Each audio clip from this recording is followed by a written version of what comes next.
everybody knows that affordability has gone down, and that the claims that we have the greatest economy in the world and it's much better than it ever was, and that everything is much more affordable than it was when we came in. This is obvious nonsense.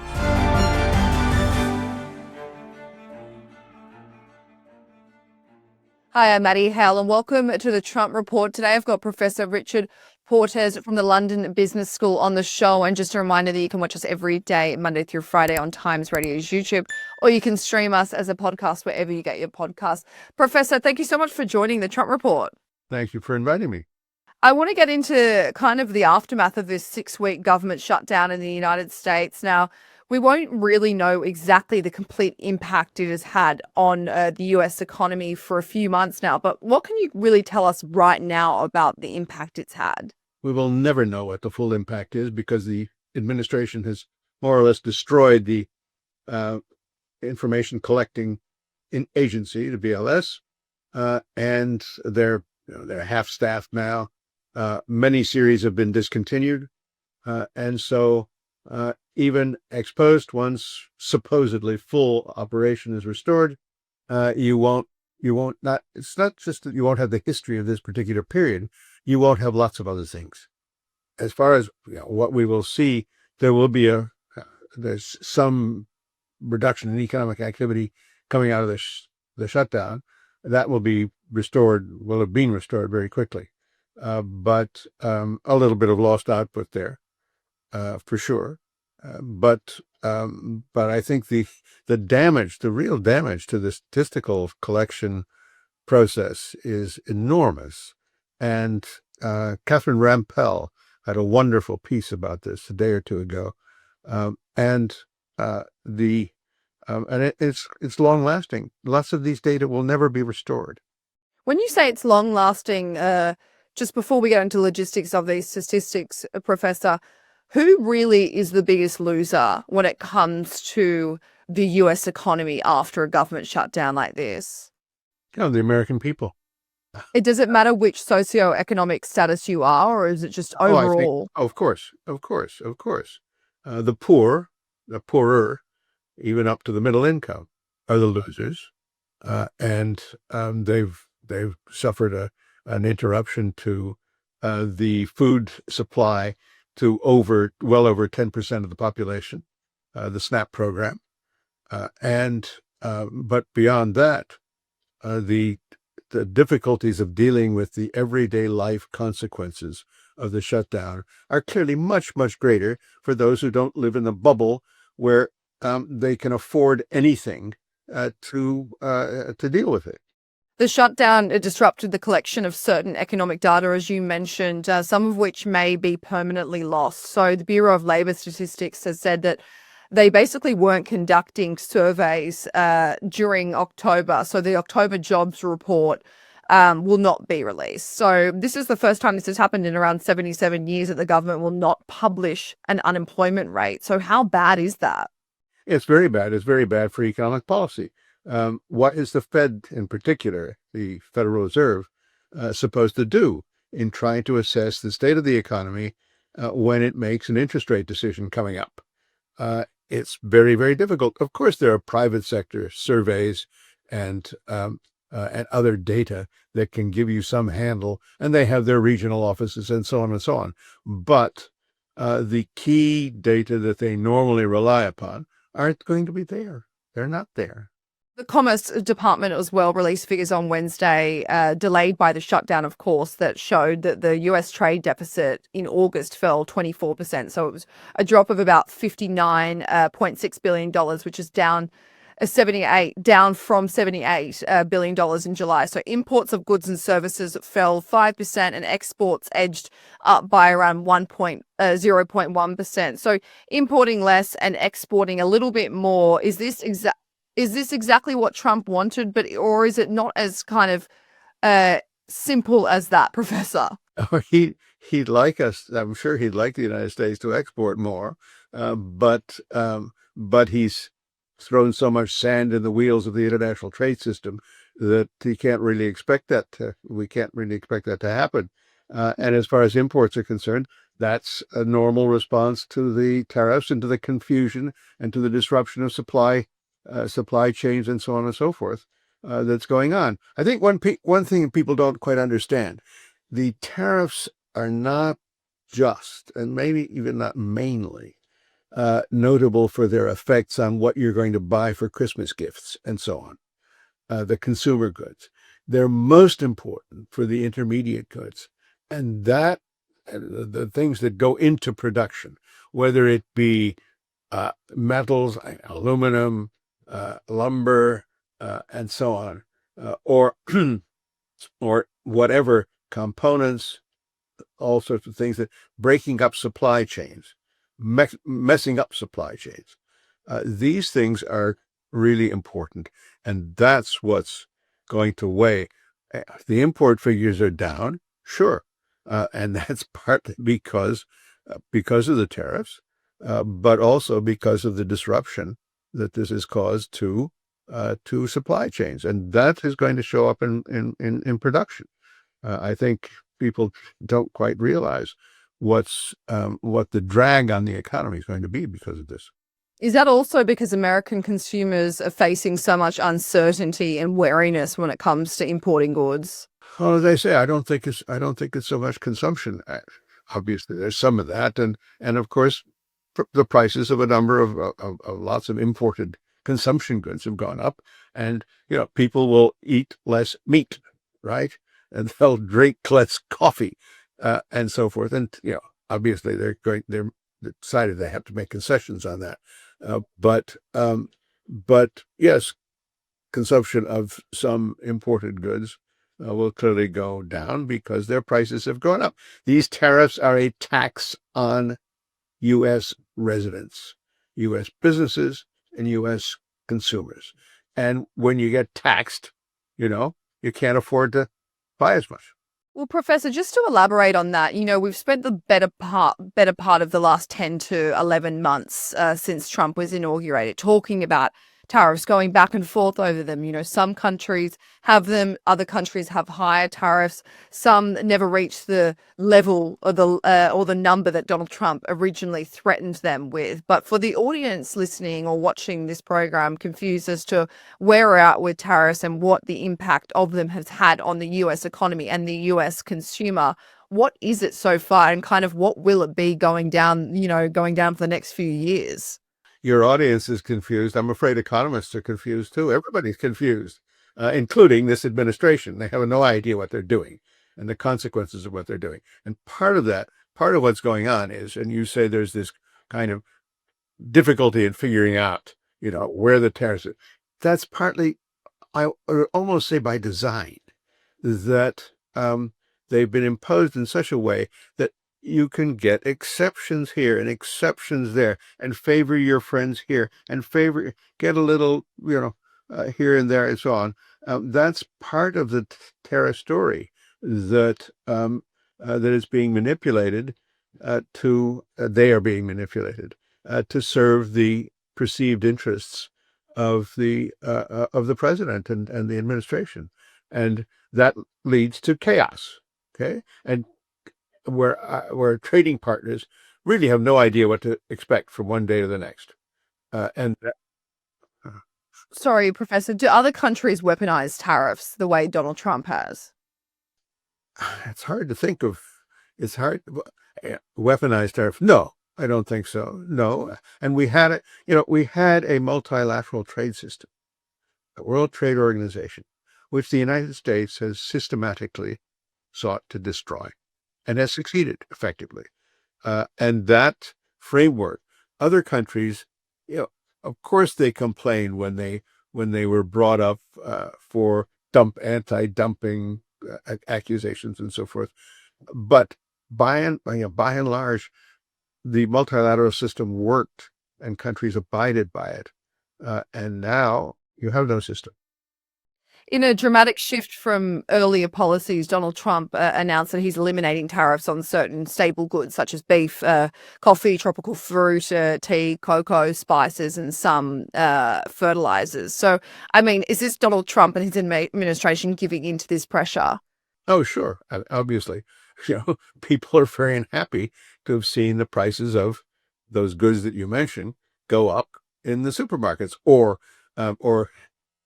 realize that they're now getting smaller quantities for the same price, right? Shrinkflation, and that has a political impact and a political pushback.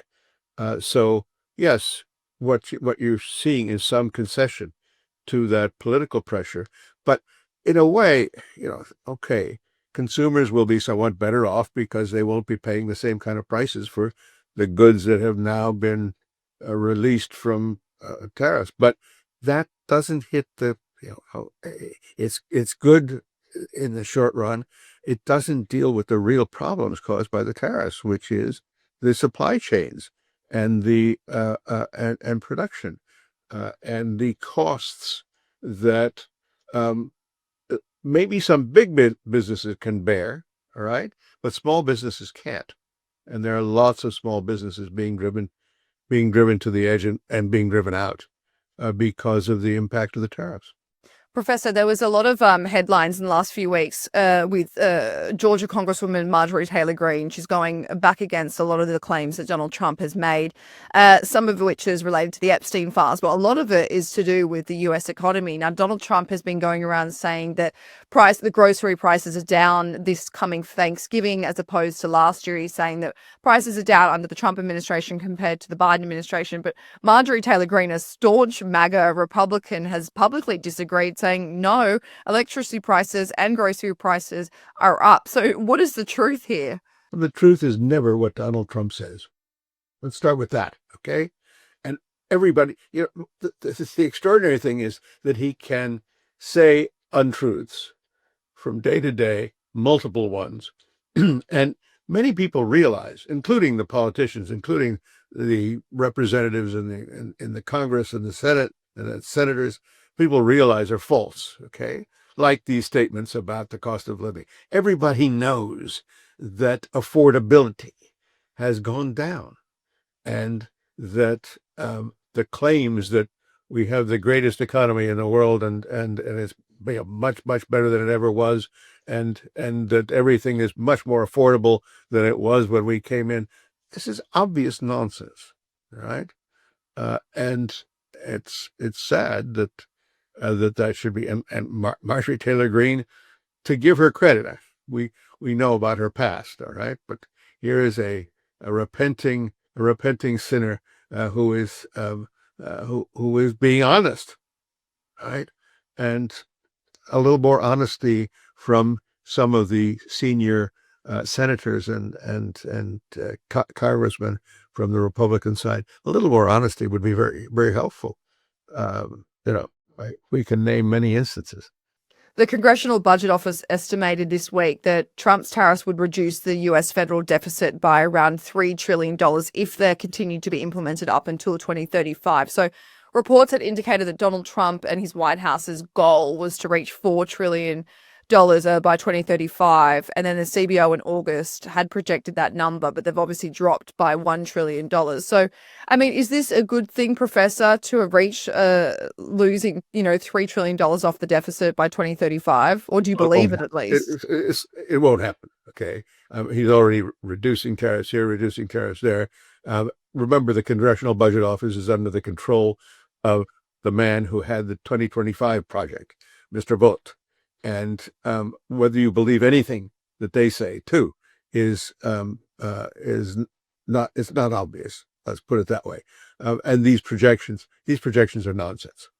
There's no way that they are going to collect that kind of, if only because the tariffs lots of tariffs will be avoided because people won't import various things that they were importing before, and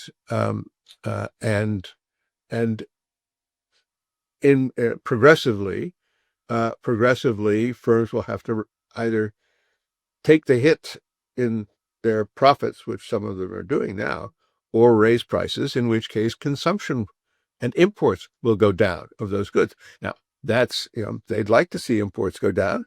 They'll get imports going down, but that means that the tariff revenues will go down too. Excuse me? Donald Trump and Xi Jinping, they agreed to this 1 year trade truce last month when they met. So it saw the US officially lowering tariffs on Chinese imports to 47%. We saw China agree to suspend certain export controls. But then in a meeting this week, the US ambassador to China had a meeting with China's commerce minister, and he said that the two countries have to manage uncertainties in trade relations and that they have to have the correct understanding to coexist. But Professor, the bigger picture, That sounds like a line from the Chinese rather than I know, but I mean, the bigger picture with these countries right now seems that it really is a battle of competitiveness over, which country comes out on top in terms of manufacturing, chip making, technology, AI, even crypto. And so, what are your thoughts on those two, on that, and this competitiveness between the two nations? I'm very concerned about it, and I'm very concerned about it partly because I'm sitting in Europe and the UK, and we're right in the middle of all this. And the Chinese are making various leaps forward in technologies that even are challenging in the United States. Even if you take artificial intelligence, they have a much cheaper version, DeepSeek, that works almost as well as the programs that have been developed at high cost in the United States. And the Chinese now are registering more patents than the U.S. Can you imagine? So the competition there is going forward in various spheres is intense. And what happened, of course, recently is not that competition. It's the Chinese using as leverage their control over a substantial part of the world supply of rare earths. And that is something that in the short run, we can't do very much about. But that has given them leverage. So they've got, on the one hand, they have big problems in their economy, for sure. Okay. But at the same time, they are making strides in areas that going forward are the key areas of competition in the global economy and with the United States. Just moving on to Russia, Professor. Russia's economy has been slowing sharply. Slowly disintegrating, you mean? Yes. Yeah, Yes. exactly. Its growth output is projected to be 1%. We could only believe how many stats we're given from Moscow. So just bear with me as I give the stats that have been provided. But look, Putin's clearly looking. You remember what happened to the chief statistician in 1937? No, I was When he not said, around. he said he was giving population estimates, okay? And the population had gone down. Well, they'd gone down, of course, because of the huge famine. He gave these population estimates and he was promptly executed. Oh, okay. Well, Yeah. Sad, right? yeah, and that is something to look out for. But every time I have one of my guests on the show and we talk about these statistics from Russia, he says, "Well, I mean, I could only respond as much as I can to Russian propaganda." But what we know right now is that it is slowing sharply, and Putin is obviously looking for more money. So he's ordered the Kremlin to basically do so by increasing taxes on. From 20% to 22%, lowering the threshold at which businesses must pay, more raising taxes on fees on alcohol, tobacco, digital devices, car registrations, luxury goods. So how do you think this will punish everyday Russians? And I don't mean the rich oligarchs, I mean everyday Russians. Higher taxes on vodka punish the everyday Russians big time, okay? And people will feel that. And in general. Now, look, this is a war economy. Close to 40% of production is now defense related, and consumers are being hit. Uh, aside from the shocks that are being caused by Ukrainian attacks, in particular on the oil and in general energy sector, but the economy is in very bad shape. And it's getting worse because finally sanctions are beginning to have a significant effect on Russian oil exports. And that, of course, will have going forward another major negative effect on the Russian economy and Russian policy. So I think the Russian economy, is in deep trouble, and it was a couple of months ago people were talking about a mild recession. It's going to be and that was coming from there was an open statement from the head of one of the largest banks, who was a great Putin intimate, and it's going to be worse than that. It's going to be this coming, as things progress in the next several months, provided that we keep the pressure on, right? Provided that that there isn't some big give in and give away to Russia, to Putin. The Russian economy is already in deep trouble, and it's going to get significantly worse. Well, just a final question, Professor, because on the note you said that, defense spending is 38% of the 2026 to 2028 budget. Now, those figures were released. Yeah, that Russia's lower house in Parliament approved this federal budget, I think, yesterday. So 38. Did they have any choice? Sorry, excuse me. Yeah, you're right. And 38% of the overall spending for the budget will be towards defense spending and national security. Now, just for our audience to understand how this is compared to other countries, I think the US is around 3.8%. Most countries, around 2 to 4% of their overall total spending goes towards defense spending. So what does that say to you when you've got 38% of Russia's total spending going towards that? I said this is a war economy, and when in the Second World War, okay, you could have said, I'm sure, much the same about the statistics of the economy then, but there was rationing, and the burdens were spread. The burdens on the population were spread fairly evenly. Okay, and you didn't have a class of oligarchs and businessmen and so on who were living a good life and sending their kids off to private schools and abroad and buying themselves apartments in Dubai and so forth. Okay, now it's different, and people in Russia perceive that, but there's not much so far that they can do about it. And how this will turn around, how this will play out, I think is not clear. I think what we have to hope for is that we will not give in, as some discussions have suggested, or revelations have suggested in the past couple of days, that we will not give in to the demands of Russia in regard to Ukraine. That, I think, is absolutely fundamental and would be a disaster, not just for Ukraine, but for Europe and the United States itself in due course. Professor Richard Portes, thank you for joining the Trump Report today. Pleasure. Thank you.